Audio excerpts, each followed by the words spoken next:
So, Turkish President Erdogan and Zelensky discussed different options for ending the armed conflict in Ukraine.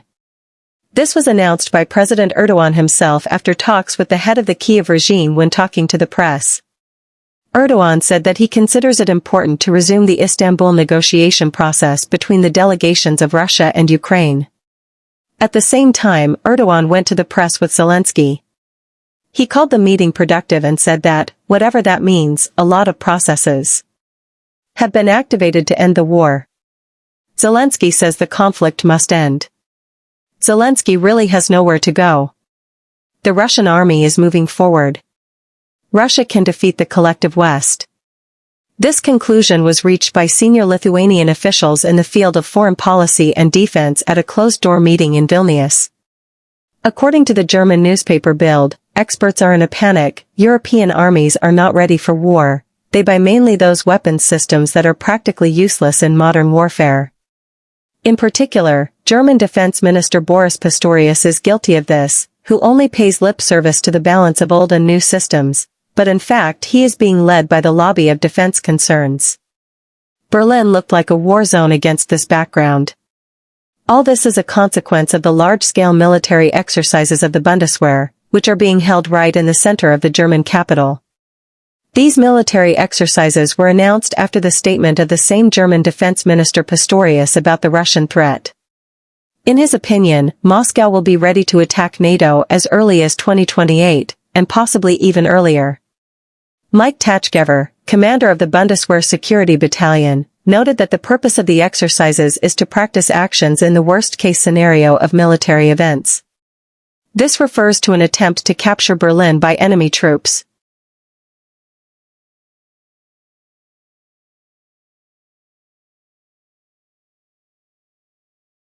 Against the background of communication disruption and poor visibility. During the week-long maneuvers, German snipers climbed onto the roofs of the capital's buildings. They began to train to aim at enemy troops. At this time, the infantrymen practice fighting in urban conditions and evacuating the wounded, as well as they train to protect government facilities.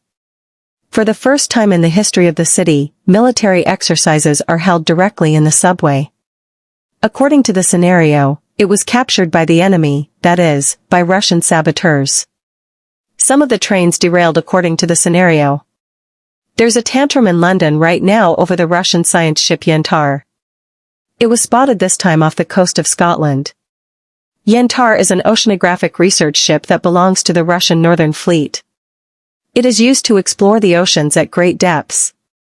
It is known that the Yantar ship is equipped with special underwater vehicles. But the Russian Defense Ministry, for obvious reasons, does not disclose exactly what equipment it has and what kind of research this ship is conducting. In the West, our Amber is called a spy ship. They believe that it is mapping Europe's underwater critical infrastructure. Of course, there is no evidence. Previously, this ship had already been spotted in the area of Britain. Each of its appearances causes the most inappropriate reaction. Yantar was even accompanied by NATO warships. Right now, the British are agitated again. British Defence Minister Healey says that the Russian ship allegedly behaved extremely dangerously. It tried to blind British spies with lasers. The outraged British Defence Minister threatens Moscow with, quote, military options. And he addresses Putin directly. As I say this now, the Russian Yantar reconnaissance ship is on the border of British waters north of Scotland, which has been entering wider.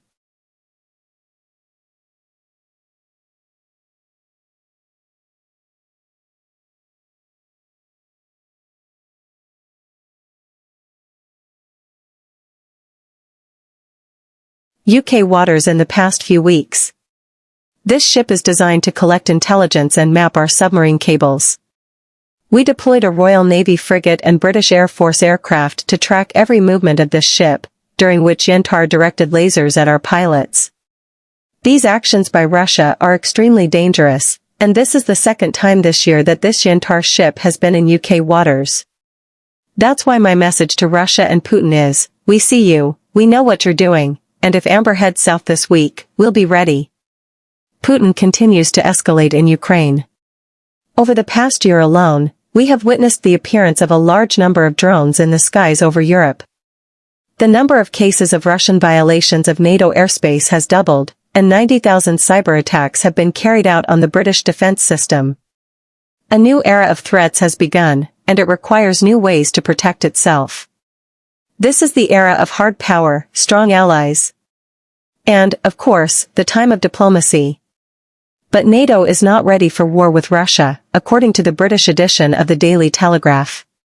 The military bloc lacks even basic resources, including TNT. Europe's only manufacturer of explosives, the Polish state-owned Nitrochem plant, is unable to meet the growing demands of European militarists. An attempt to rectify the situation is being made by the Swedish company Sviba. It plans to build a factory that will increase TNT production in Europe by 75%. And given the shortage of explosives needed to create artillery shells, Latvia has found alternative ways to escape from Russia. It all sounds pretty anecdotal, but it's real. The Lithuanians decided to restore the drained peat bogs so that Russian tanks would not reach Riga, so that they would get stuck, and, if possible, so that they would sink into the swamp. This is a crazy idea, however, it is not new, in the summer with the plan to create a NATO swamp shield. This is the official name of the project. Poland, Lithuania, and Finland were involved. They proposed creating a huge chain of marshes along the border with Russia and Belarus, from the Finnish Arctic through the Baltic states, through the Suwalki corridor to eastern Poland. Over time, this idea seemed to die out. Apparently, the West realized that swamps still cannot stop missiles and drones, and infantry and armored vehicles will be able to overcome these swamps in winter, when the water freezes in them. But the Latvian geniuses of military thought have not yet reached this stage.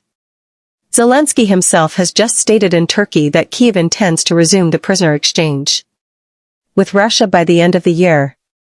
And Turkey, the official Ankara, is ready to contribute to this.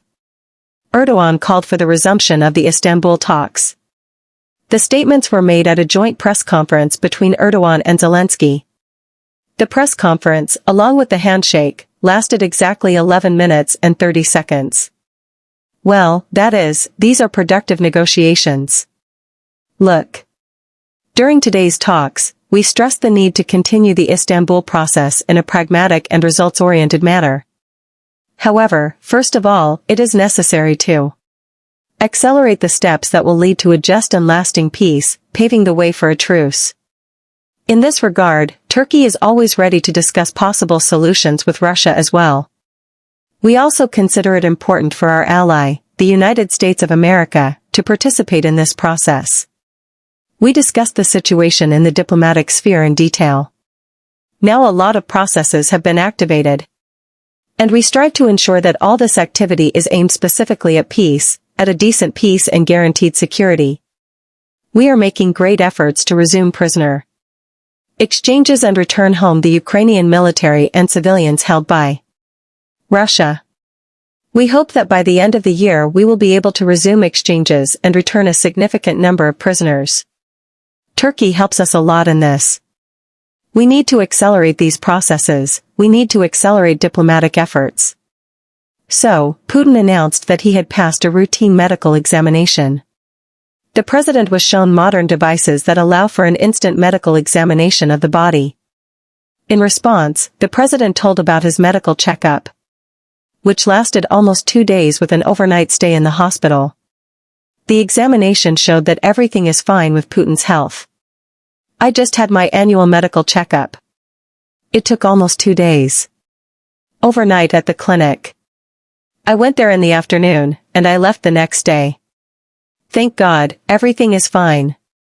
To undergo such a medical examination in a minute, well, it seems fantastic. And more recently, Donald Trump, the President of the United States, like Putin, also underwent a medical examination. The therapist of the President of the United States reported that his health, quote, is exceptionally strong. His doctor said that Trump is supposedly 14 years younger than his biological age. Well, that is, the only questions left at this moment are for Zelensky. The leader of the Kyiv regime certainly does not look healthy.